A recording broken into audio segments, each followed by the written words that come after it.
Good evening friends. Shri Ram coaching classes में आपका स्वागत है। अपन डिस्कस कर रहे थे संविधान सभा के बारे में अपन ने थोड़ी बहुत चर्चा की थी। आज उसी क्लास को आगे क्रियान्वित करते हैं। अपन ने कल की क्लास में देखा था कि कैबिनेट मिशन योजना के आधार पर संविधान सभा का गठन हुआ और संविधान सभा का गठन होने के बाद अपन पहुंच चुके थे संविधान सभा की बैठकों के ऊपर। और संविधान सभा की बैठक में अपन ने देखा था कि प्रथम बैठक संविधान सभा की जो बैठकें हुई थी उसके बारे में अपन चर्चा कर रहे थे।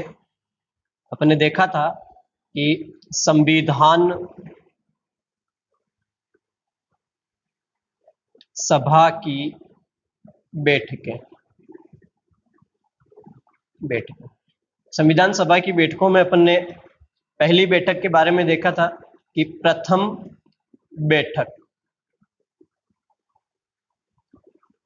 बैठक का आयोजन किया था 9 दिसंबर 1946 को। 9 दिसंबर 1946 9 दिसंबर 1946 को संविधान सभा की पहली बैठक का आयोजन हुआ था। पहली बैठक के आयोजन से पूर्व ही आपको पता हो तो एक कथन सामने आया था और वो कथन था ब्रिटिश प्रधानमंत्री क्लीमेंट एटली का। एटली ने इस बैठक के 3 दिन पूर्व यानी कि 6 दिसंबर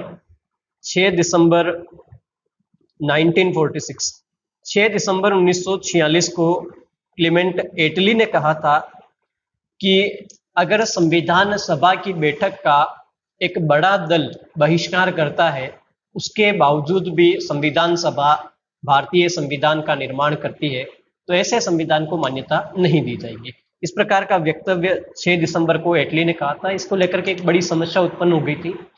और अगर अपन देखें तो जो पहली बैठक हुई थी इस पहली बैठक का बहिष्कार किया था मुस्लिम लीग ने। उसके पीछे कई कारण भी रहे थे। अगर पहली बैठक की अगर बात करें तो इस पहली बैठक में संविधान सभा के जो कुल सदस्य थे उन कुल सदस्यों में से मात्र 207 सदस्य उपस्थित हुए। 389 सदस्य निर्धारित किए थे जिसमें से 207 सदस्य उपस्थित हुए थे। इन 207 सदस्यों में से 9 महिला सदस्य थी। अब अगर देखा जाए तो इस प्रथम बैठक में अस्थायी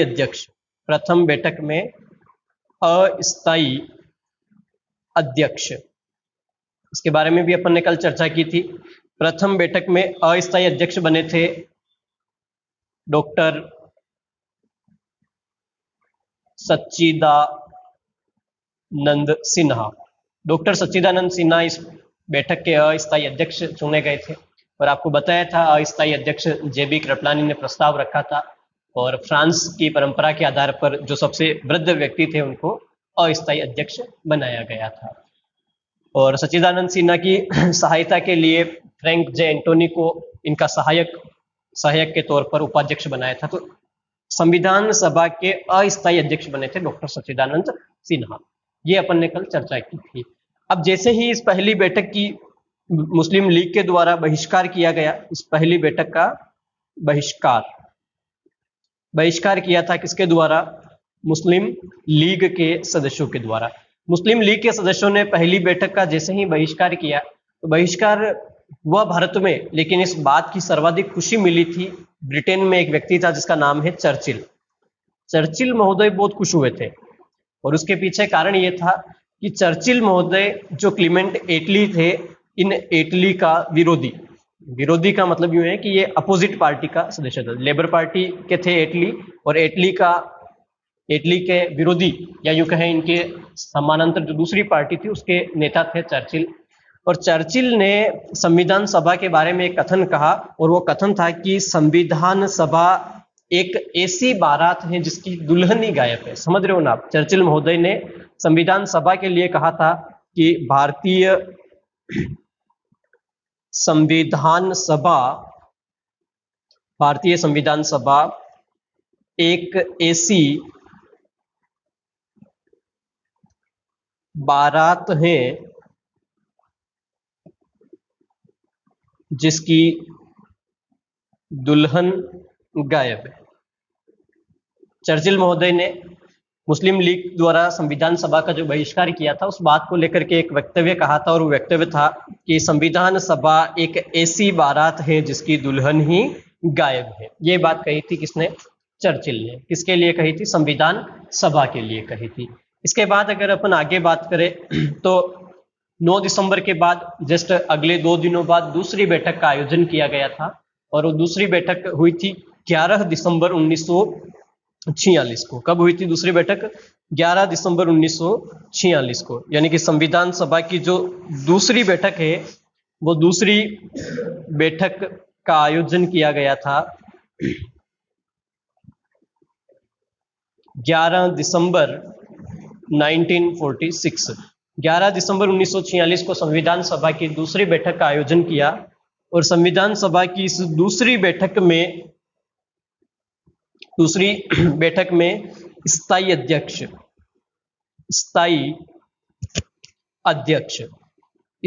अध्यक्ष बनाए गए थे डॉक्टर राजेंद्र प्रसाद को। स्थायी अध्यक्ष किसको बनाया? डॉक्टर राजेंद्र प्रसाद। डॉक्टर राजेंद्र प्रसाद बिहार से थे। आपको ध्यान रखना है, सच्चिदानंद सिन्हा अस्थायी अध्यक्ष थे, टेम्परेरी अस्थायी अध्यक्ष थे, जबकि डॉक्टर राजेंद्र प्रसाद संविधान सभा के स्थायी अध्यक्ष, और स्थायी अध्यक्ष बने थे अगले 2 दिनों बाद। यानी कि 9 दिसंबर को पहली बैठक हुई, इसके 2 दिन बाद 11 दिसंबर को जो दूसरी बैठक हुई थी, उस दूसरी बैठक में डॉक्टर राजेंद्र प्रसाद संविधान सभा के स्थायी अध्यक्ष बनाए गए थे। इस दूसरी बैठक में ही आपको पता हो, जो पहली जो बैठक आयोजित हुई थी, इस पहली बैठक में नियम समिति के लिए, किसके लिए? जो नियम समिति, इस नियम समिति के लिए फॉर्म या यूं कहें आवेदन मांगे गए थे। तो इस नियम समिति के लिए 15 सदस्य निर्धारित किए थे, और 15 लोगों ने ही आवेदन किया था। तो नियम समिति के सदस्य जो थे, उनका चुनाव निर्विरोध हो चुका था, और इस दूसरी बैठक में नियम समिति के अध्यक्ष भी किसको बना दिया गया? डॉक्टर राजेंद्र प्रसाद को बना दिया। इसके बाद इसके अगले 2 दिनों बाद, यानी कि 13 दिसंबर 1946 को संविधान सभा की तीसरी बैठक का आयोजन किया गया। तो 13 दिसंबर 1946 को संविधान सभा की तीसरी बैठक का आयोजन किया था। कब? 13 दिसंबर 1946। 13 दिसंबर 1946 को संविधान सभा की तीसरी बैठक का आयोजन किया गया था। महत्वपूर्ण मुद्दा था। अगर देखें अपन तीसरी बैठक के बारे में, यानी कि 13 दिसंबर को, तो 13 दिसंबर को पंडित जवाहरलाल नेहरू ने, किसने? पंडित जवाहरलाल नेहरू। आप जानते ही हो नेहरू जी को। नेहरू जी जो भारत की अंतरिम सरकार बनी थी सितंबर 1946 सितंबर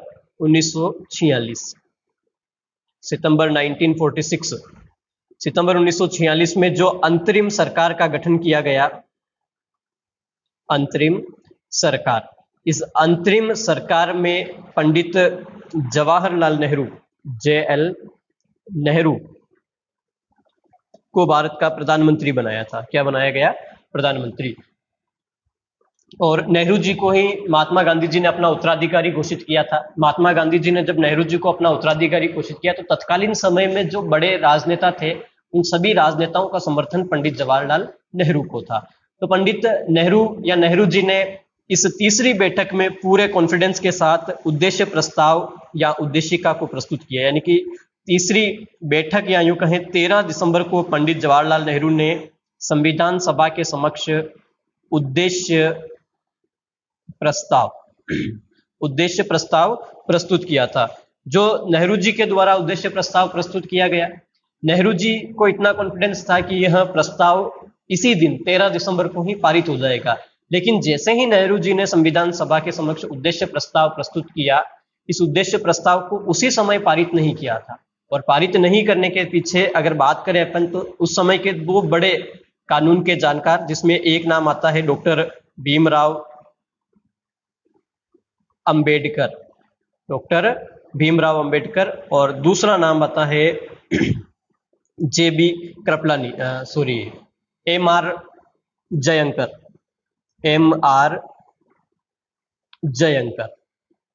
जयंकर।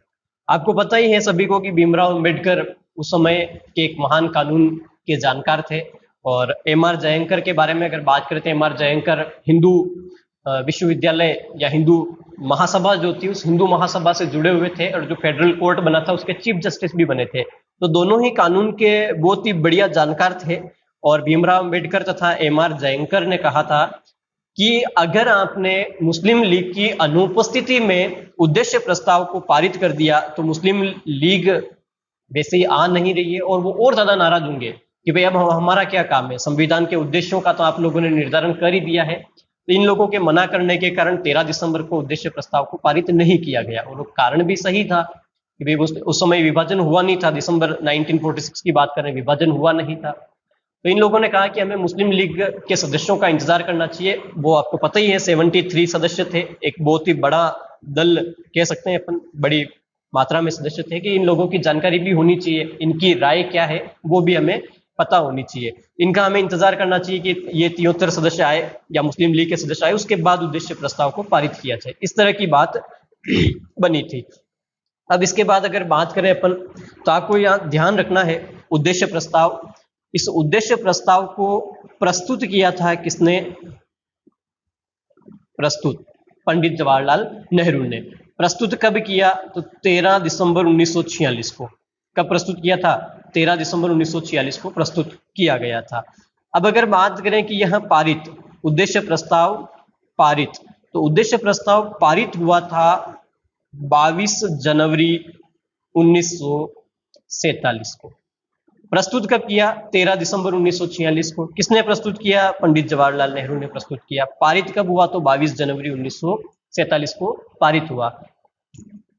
22 जनवरी 1947 को पारित किया गया। इस उद्देश्य प्रस्ताव में भारतीय संविधान के लक्ष्य, भारतीय संविधान का लक्ष्य क्या है, भारतीय संविधान के उद्देश्य क्या होंगे, उन उद्देश्यों का संकलन किया गया या उनके बारे में जानकारी बताई गई। और देखा जाए तो इस उद्देश्य प्रस्ताव में भारतीय संविधान के महत्वपूर्ण या यूं कहें 8 लक्ष्य निर्धारित किए गए थे, 8 प्रमुख मुद्दे थे कि हमें इनके ऊपर चर्चा करनी। और उद्देश्य प्रस्ताव का सीधा मोटो यह था कि भारत के लिए एक सर्वश्रेष्ठ संविधान का निर्माण करना, सर्वश्रेष्ठ संविधान का निर्माण करना। बात समझ में आई आपको?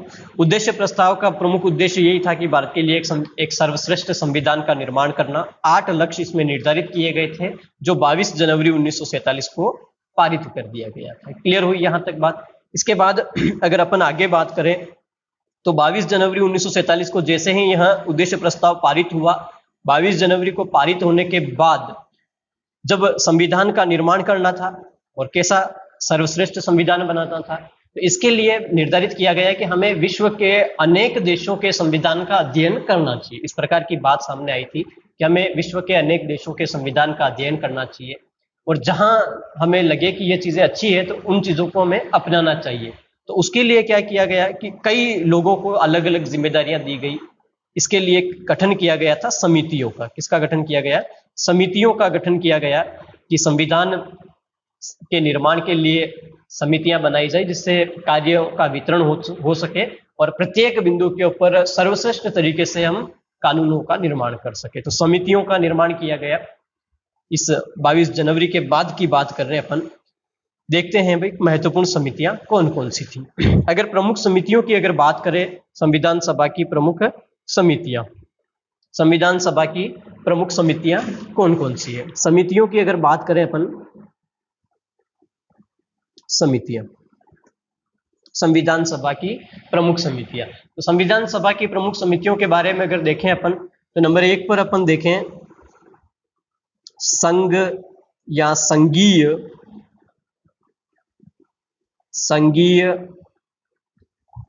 संविधान समिति, संघीय संविधान समिति। संघ, ये जो संघीय संविधान समिति है पंडित जवाहरलाल नेहरू के अधीन थी, यानी कि इसके अध्यक्ष कौन थे? पंडित जवाहरलाल नेहरू। इसी के साथ दूसरी देखें संघीय, उसके बाद एक आएगी आपके संघ शक्ति समिति, संघ शक्ति समिति, यानी कि संघीय संविधान समिति तथा संघ शक्ति या संघीय शक्ति या संघ शक्ति समिति, इन दोनों समितियों के अध्यक्ष बने थे पंडित जवाहरलाल नेहरू। आप सभी को पता है संघ ये प्रधानमंत्री थे और सेंट्रल या संघीय कार्य इनके पास ही था। तो इनको कहा गया कि आप विश्व के अनेक देशों में जिस प्रकार से संघीय व्यवस्था अपनाई गई है, तो उन संघीय व्यवस्थाओं की विशेषताओं के बारे में अध्ययन करोगे। तो संघीय समिति के अध्यक्ष कौन बने? पंडित नेहरू। उसके बाद अगर बात करें दूसरी समिति के बारे में अगर देखें, तो अगली समिति है आपके सामने कार्य या यूं कहें नियम समिति। कार्य या नियम समिति। एक आएगा आपका संचालन या संसदीय कार्य समिति। इस समिति के अध्यक्ष थे doctor Rajendra Prasad. Doctor Rajendra Prasad. Doctor Rajendra Prasad संविधान सभा के अध्यक्ष भी थे और डॉक्टर राजेंद्र प्रसाद ही कार्य एवं नियम समिति के अध्यक्ष थे। एक और समिति है जिसका नाम है प्रक्रिया समिति। प्रक्रिया, संसदीय प्रक्रिया की बात कर रहे हैं अपन, प्रक्रिया समिति। इस प्रक्रिया समिति के अध्यक्ष भी कौन थे? डॉक्टर राजेंद्र प्रसाद ही थे। इसके बाद अगर आगे बात करें अपन, तो अगली समिति है आपके सामने मूल अधिकार। मूल अधिकार समिति। एक तो मूल अधिकार समिति हो गई। उसके बाद दूसरी अगर देखा जाए मूल अधिकार के बाद, तो एक है आपकी प्रांतीय समिति। मूल अधिकार प्रांतीय। फिर उसके बाद अगर आगे बात करें, तो आपको पता है प्रांत स्टेट की बात आ रही है और तत्कालीन समय में गृह मंत्री जो थे, गृह मंत्री, अंतरिम सरकार में गृह मंत्री कौन थे? सरदार वल्लभ भाई पटेल, या यूं कहें सरदार पटेल अंतरिम सरकार में भारत के प्रधानमंत्री गृह मंत्री थे। तो मूल अधिकार प्रांत जो होम मिनिस्ट्री के अधीन स्टेट है, प्रांतीय समिति, और एक आएगी आपके अल्पसंख्यक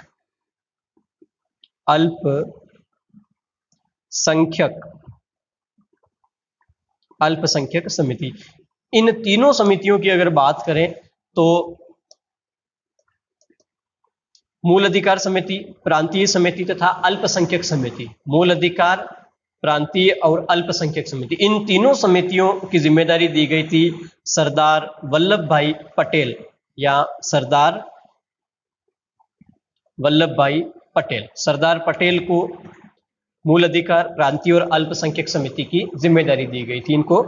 उसके बाद अगर देखे जाए तो एक मूल अधिकारों के संबंध में ये मूल अधिकार की मुख्य समिति थी सरदार वल्लभ भाई पटेल के पास, और एक आती है अपने मूल अधिकार उप समिति।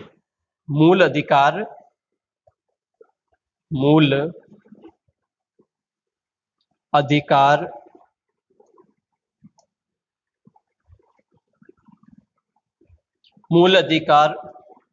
उप समिति। इस मूल अधिकार उप समिति की अगर बात करें, इस मूल अधिकार उप समिति के अध्यक्ष थे जेबी कृपलानी। जेबी कृपलानी वृद्ध व्यक्ति थे, इनको सरदार वल्लभ भाई पटेल के साथ ही जोड़ा गया था, मूल अधिकार उप समिति का अध्यक्ष इनको बनाया गया था। उसके बाद अगर आगे बात करें तो एक और है अल्पसंख्यक समिति, और उस अल्पसंख्यक समिति में भी अगर अपन बात करें तो अल्पसंख्यक उप समिति, अल्पसंख्यक उप समिति के अध्यक्ष बनाए थे एच.सी. मुखर्जी को। किसको बनाया गया? एच.सी. मुखर्जी को। एच.सी. मुखर्जी को अल्पसंख्यक उप समिति के अध्यक्ष बनाए गए थे। तो ये तो थी प्रमुख समितियां। एक बार पुनः मैं रिपीट कर देता हूं। संघीय संविधान समिति जिसके अध्यक्ष थे पंडित जवाहरलाल नेहरू। संघ शक्ति समिति पंडित जवाहरलाल नेहरू। कार्य या नियम संचालन समिति डॉक्टर राजेंद्र प्रसाद। प्रक्रिया समिति डॉक्टर राजेंद्र प्रसाद। मूल अधिकार मुख्य समिति सरदार वल्लभ भाई पटेल। प्रांतीय समिति के अध्यक्ष सरदार वल्लभ भाई पटेल। अल्पसंख्यक समिति के अध्यक्ष भी सरदार वल्लभ भाई पटेल। फिर अगर अपन बात करें तो मूल अधिकार उप समिति, बात समझिएगा, मूल अधिकार मुख्य समिति सरदार वल्लभ भाई पटेल, मूल अधिकार उप समिति अध्यक्ष हैं JB कृपलानी। फिर आएगा अल्पसंख्यक उप समिति, जो माइनॉरिटी है, अल्पसंख्यक उप समिति, इसके अध्यक्ष हैं HC मुखर्जी। ये कुछ प्रमुख समितियां थी। अब आप कहोगे एक प्रारूप समिति भी थी। प्रारूप समिति के बारे में अपन आगे चर्चा करेंगे। अभी अपन जनवरी 1947 की बात कर रहे हैं, 1947 जनवरी 1947 में जब 22 जनवरी को उद्देश्य प्रस्ताव पारित हुआ था, उसके बाद इन समितियों का ही गठन किया गया और कहा गया है कि आप इनके बारे में, जैसे मूल अधिकार की बात करें तो विश्व के देशों में नागरिकों को कौन कौन से अधिकार दिए गए हैं, आप उनके बारे में पढ़िए, मूल अधिकारों के बारे में मास्टरी हासिल कीजिए और बताइए हमारे देश को किस प्रकार के राइट्स देने चाहिए। अल्पसंख्यक के बारे में बात करें तो अल्पसंख्यकों के बारे में आप विश्व के अन्य देशों से जानकारी इकट्ठा करें और बताएं हमारे देश में इनके लिए किस प्रकार की व्यवस्था की जाए। तो इसी प्रकार से इनको ये जिम्मेदारियां सौंपी गई थी ताकि कार्य के संचालन में आसानी रहे। प्रारूप समिति की अगर बात करें अपन, तो प्रारूप समिति का गठन आजादी के बाद हुआ था। 15 अगस्त को अपन स्वतंत्र हुए थे और 29 अगस्त 1947 को प्रारूप समिति का गठन किया गया था भीमराव अंबेडकर की अध्यक्षता में, और उसने 21 फरवरी 1948 को अपनी रिपोर्ट प्रस्तुत की थी, जिसके बारे में अपन आजादी के बाद, या यूं कहें 29 अगस्त को चर्चा करेंगे। अभी आपको केवल ये समितियां याद रखनी इनको। इसके बाद अगर अपन आगे बात करें तो 22 जनवरी के बाद अगली डेट आती है जो है आपकी 24 जनवरी। 24 जनवरी की अगर अपन चर्चा करें, कौन सी डेट है? 24 जनवरी 1947। 24 जनवरी 1947 की अगर अपन बात करें तो 24 जनवरी 1947 को संविधान सभा का उपाध्यक्ष नियुक्त किया गया। इसकी बात कर रहे हैं अपन, संविधान सभा का उपाध्यक्ष। संविधान सभा का उपाध्यक्ष, संविधान सभा के उपाध्यक्ष की अगर बात करें तो संविधान सभा में कितने उपाध्यक्ष थे, कैसे बने, क्या है, उसके बारे में अपन देखेंगे। तो संविधान सभा के जो उपाध्यक्ष की जब बात आई थी तो उस समय इस प्रकार की चर्चा हुई थी कि 5 उपाध्यक्ष बनाए जाए, और 5 उपाध्यक्ष के बारे में इस प्रकार से मुद्दा रखा गया कि 3 उपाध्यक्ष तो बनाए जाए ब्रिटिश भारत के प्रांतों से। 3 कहां से बनाया जाए? प्रांतों से बनाया जाए। 1 उपाध्यक्ष बनाया जाए देसी रियासतों से, जो देसी भारत है या यूं कहें जो रियासतें थी, रियासतें, इन रियासतों से बनाया जाए। और 1 उपाध्यक्ष बनाया जाए जो ब्रिटिश भारत के प्रांत थे, ब्रिटिश भारत के प्रांतों से, यानी कि 3 तो अलग अलग प्रांतों से बनेंगे और 1 जो सभी 11 प्रांत थे वहां से, और 1 रियासतों से। तो कुल 5 की बात कही थी कि 5 उपाध्यक्ष बनाए जाए, लेकिन ये 5 कभी बने नहीं थे, आपको ये ध्यान रखना है। संविधान सभा में उपाध्यक्ष बने थे 2। कितने बने थे? 2 उपाध्यक्ष बनाए गए थे संविधान सभा में। 24 जनवरी 1947 की बात कर रहे हैं अपन। जो संविधान सभा के जो उपाध्यक्ष थे उसमें एक नाम आता है HC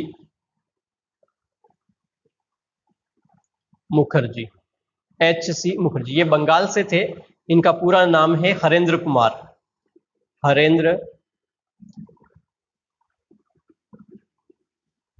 कुमार, कुमार नहीं, कोमार, हरेंद्र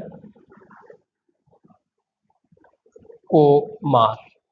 ये बंगाल से हैं, तो बंगाल में कोमार शब्द का प्रयोग किया जाता है। ये COOMAR इस प्रकार से लिखा जाता है, हरेंद्र कुमार। तो HC मुखर्जी संविधान सभा के उपाध्यक्ष बनाए गए, और दूसरे थे T कृष्णामाचारी। दूसरे की अगर बात की जाए तो दूसरे थे T कृष्णामाचारी। T कृष्णामाचारी संविधान सभा के उपाध्यक्ष, यानी कि HC मुखर्जी की अगर अपन बात करें तो HC मुखर्जी थे ब्रिटिश भारत से। कहां से थे? ब्रिटिश भारत से। और T कृष्णामाचारी नेतृत्व कर रहे थे देसी रियासतों का। किसका नेतृत्व कर रहे थे?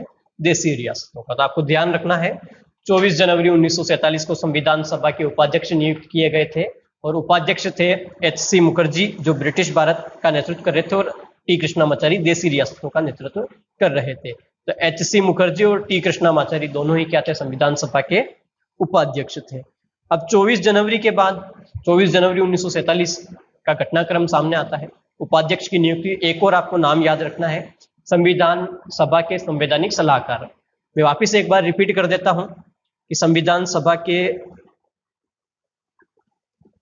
अस्थायी अध्यक्ष, तो संविधान सभा के जो अस्थायी अध्यक्ष बने थे, वो अस्थायी अध्यक्ष कौन बने थे? कौन बने थे?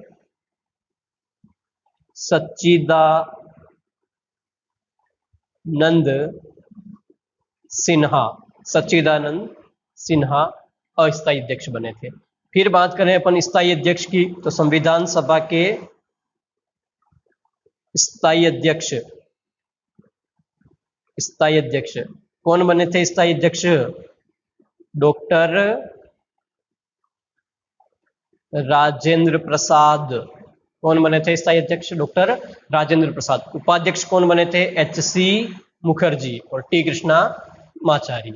फिर अगर देखा जाए तो संविधान सभा के संवैधानिक सलाहकार, संविधान सभा के संवैधानिक सलाहकार, संविधान सभा के संवैधानिक सलाहकार, तो संवैधानिक सलाहकार बने थे कौन? बेनेगल नरसिंह राव, बी.एन. राव। संविधान सभा के संवैधानिक सलाहकार कौन बने थे? बी.एन. राव। ये कुछ नाम है, फैक्ट के तौर पर आपको याद रखना है। बेनेगल नरसिंह राव संविधान सभा के संवैधानिक सलाहकार, ये एक आईसीएस अधिकारी थे और इन्होंने वहां से त्याग पत्र देकर के संविधान सभा के सलाहकार के रूप में कार्य किया था। कानून के बहुत बढ़िया जानकार थे, इन्होंने निःशुल्क अपनी सेवा दी थी। और बी.एन. राव जो अंतर्राष्ट्रीय न्यायालय है, उस अंतर्राष्ट्रीय न्यायालय में न्यायाधीश के पद पर रहे थे। आपको पता होना चाहिए कि भारत से 4 व्यक्ति अंतर्राष्ट्रीय न्यायालय में न्यायाधीश रहे हैं। इसमें एक बी.एन. राव है, एक रघुनंदन पाठक है, एक दलवीर भंडारी और एक Nagendra Singh.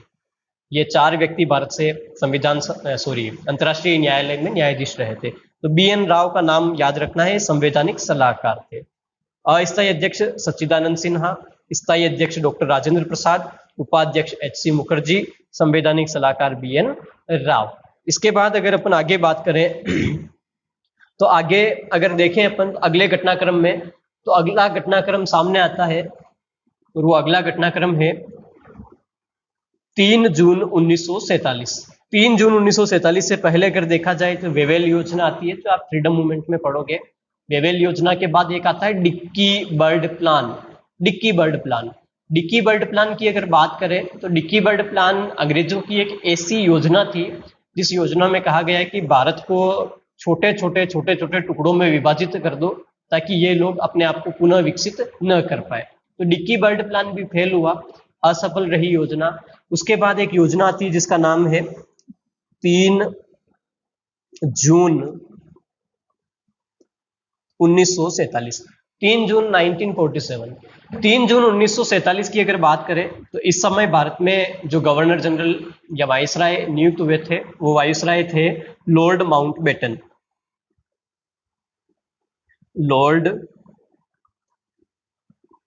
Mountbatten. Lord Mountbatten तत्कालीन समय में भारत के वायसराय थे और लॉर्ड माउंटबेटन ने एक योजना प्रस्तुत की जिस योजना को लॉर्ड माउंटबेटन योजना के नाम से ही जाना जाता है। तो लॉर्ड माउंटबेटन की योजना, इसके बारे में हम चर्चा करेंगे। 3 जून 1947 का समय था और लॉर्ड माउंटबेटन ने एक योजना प्रस्तुत की। इस योजना को लॉर्ड माउंटबेटन के नाम से जाना जाता है और इस लॉर्ड माउंटबेटन या माउंटबेटन योजना के द्वारा ही भारत का विभाजन किया गया। जो माउंटबेटन योजना है, इस माउंटबेटन योजना में कहा गया कि भारत का विभाजन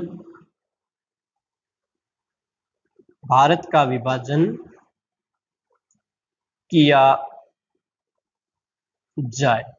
आपको पता हो तो लंबे समय से पाकिस्तान की मांग उठ रही थी। मोहम्मद अली जिन्ना मुस्लिम लीग के सदस्य एक लंबे अरसे से पाकिस्तान की मांग कर रहे थे और अंततः 1947 आते आते माउंट बेटन योजना में इस बात को मान लिया गया, इस बात की पुष्टि कर दी कि भारत और पाकिस्तान, या यूं कहें कि भारत का विभाजन करके पाकिस्तान एक नया राष्ट्र बनाया जाएगा। तो आपको दो फैक्ट यहाँ पर याद रखने हैं। पहला फैक्ट ये है कि संविधान सभा का गठन कैबिनेट मिशन योजना के माध्यम से हुआ, जबकि भारत का विभाजन माउंट बेटन योजना के माध्यम से किया है। दोनों ही अलग अलग हैं। संविधान सभा अगर पूछता है तो उसका गठन कैबिनेट मिशन योजना द्वारा, और भारत का विभाजन अगर पूछता है तो माउंट बेटन योजना के आधार पर किया गया।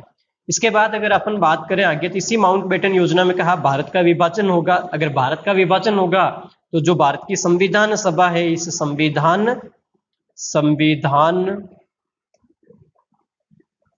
सभा का विभाजन, संविधान सभा का भी क्या होगा, विभाजन होगा। कि पाकिस्तान नया राष्ट्र बनेगा तो उसके संविधान के लिए अलग सभा बनेगी, तो संविधान सभा का भी विभाजन किया जाएगा। इसी माउंट बेटन योजना में कहा गया था कि भारत की संविधान सभा का विभाजन कर संविधान सभा में सदस्यों की संख्या 324, कितने, 324 सदस्य होंगे। आपको याद होना चाहिए जो कैबिनेट मिशन योजना थी, उस कैबिनेट मिशन योजना में कहा गया था कि संविधान सभा के 389 सदस्य होंगे। अगर अपन बात करें किसकी, कैबिनेट मिशन की बात करें तो कैबिनेट मिशन योजना के अनुसार संविधान सभा के सदस्य कितने थे, 389। जबकि माउंट बेटन योजना जो कह रही है, इस माउंट बेटन योजना के आधार पर संविधान सभा का विभाजन किया और क्या कहा कि भारतीय संविधान सभा में कितने सदस्य होंगे, 324 सदस्य होंगे। इसके बाद अगर बात करें, यहाँ पे आगे बात करें, इस माउंट बेटन योजना के बाद ही एक अधिनियम प्रस्तुत किया गया, और वो अधिनियम था भारतीय स्वतंत्रता अधिनियम। यहां तक मुझे लग रहा है आपको समझ में आ गया होगा। आगे बात, इस आंकड़े को थोड़ा ध्यान में रखना है। कैबिनेट पूछता है तो 389 सदस्य, जबकि संविधान सभा का जो विभाजन है, लॉर्ड माउंट बेटन योजना के आधार पर संविधान सभा के सदस्यों की संख्या पूछता है तो कितनी है, 324 है। ये 324 निर्धारित की थी, हुए नहीं थे, 324 होगी। उसके बाद अगर आगे बात करें अपन, तो अगली कड़ी में देखते हैं एक कानून, एक अधिनियम आता है जिसका नाम है भारतीय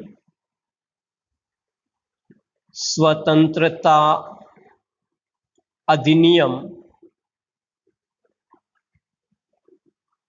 भारतीय स्वतंत्रता अधिनियम 1947। भारतीय स्वतंत्रता अधिनियम 1947 बात कर रहे हैं अपन भारतीय स्वतंत्रता अधिनियम 1947 की। इस भारतीय स्वतंत्रता अधिनियम 1947 की बात करें तो ब्रिटिश पार्लियामेंट के द्वारा भारत के संदर्भ में पारित किया गया अंतिम कानून था। ये क्या है, भारत के संदर्भ में पारित किया गया अंतिम अधिनियम है। ब्रिटिश गवर्नमेंट के द्वारा भारत के संदर्भ में पारित किया गया अंतिम अधिनियम था। इस भारतीय स्वतंत्रता अधिनियम की बात करें, भारतीय स्वतंत्रता अधिनियम को प्रस्तुत किया था 4 जुलाई 1947 को। 4 जुलाई 1947 को भारतीय स्वतंत्रता अधिनियम जो बिल था, इस विधेयक को प्रस्तुत किया गया, और यहां भारतीय स्वतंत्रता अधिनियम पारित हुआ था 18 जुलाई 1947 को। अब तक के इतिहास की अगर अपन बात करें तो अब तक के इतिहास में इतने कम समय में, है ना, मात्र 14 दिन का एरिया है, 14 जुलाई को प्रस्तुत किया और 18 जुलाई को पारित हो गया। तो इतने कम समय में पारित होने वाला पहला अधिनियम था, और अंतिम भी यही था। तो 18 जुलाई 1947 को भारतीय स्वतंत्रता अधिनियम 1947 पारित हुआ, और इस भारतीय स्वतंत्रता अधिनियम की धारा 8 या नियम 8 की अगर अपन बात करें, नियम 8 की, उससे पहले मैं आपको बता दूं, इस भारतीय स्वतंत्रता अधिनियम 1947 के द्वारा ही क्या किया गया, भारत व पाकिस्तान 2 राष्ट्र बने। यानी कि पाकिस्तान की मांग माउंटबेटन योजना में मानी थी, जबकि पाकिस्तान एक राष्ट्र के रूप में अस्तित्व में आया था भारतीय स्वतंत्रता अधिनियम 1947 के आधार पर। तो भारतीय स्वतंत्रता अधिनियम 1947 की धारा 8 कहती है, धारा 8 की अगर अपन बात करें तो धारा 8 कहती है कि भारत में जो 565 रियासतें हैं या भारत में जो रियासतें हैं उन रियासतों को पूर्ण रूप से छूट दी जाएगी। धारा 8 में क्या किया गया, रियासतों को पूर्ण छूट दी गई, पूर्ण रूप से स्वतंत्रता प्रदान की गई। रियासतों के शासकों को पूर्ण स्वतंत्रता दी। उन्हें कहा गया कि आप चाहे तो भारत में मिले, चाहे पाकिस्तान में मिले, और चाहे तो अपना एक स्वतंत्र राष्ट्र या अपनी रियासत को स्वतंत्र रख सकते हैं। यानी कि भारतीय स्वतंत्रता अधिनियम की धारा 8 कहती है कि रियासतों के शासक अपने आप में स्वतंत्र हैं, वह चाहे तो भारत में मिले, चाहे तो पाकिस्तान में मिले, चाहे स्वतंत्र रहे। इस प्रकार इस धारा 8 की वजह से भारत में काफी समस्या आई थी, जो अपन राज्य पुनर्गठन में देखेंगे, रियासतों के एकीकरण में बात करेंगे उसके ऊपर। उसके बाद अगर अपन आगे बात करें तो भारतीय स्वतंत्रता अधिनियम जैसे ही पारित हुआ, और पारित होने के बाद 15 अगस्त 1947 को भारत स्वतंत्र हुआ था। फिर अगर आगे देखा जाए तो विभाजन के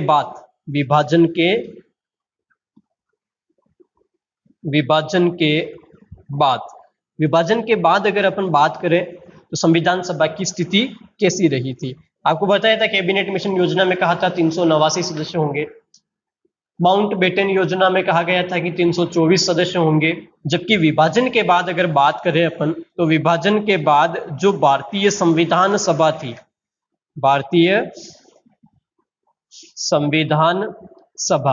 विभाजन के बाद भारतीय संविधान सभा के सदस्यों की संख्या रह गई थी मात्र 299 सदस्य।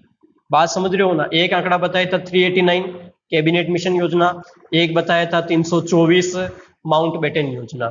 जबकि विभाजन के बाद संविधान सभा के सदस्यों की संख्या कितनी रह गई, 299 रह गई थी। इन 299 सदस्यों की अगर बात करें तो 299 सदस्यों में से 229 सदस्य आए थे प्रांतों से।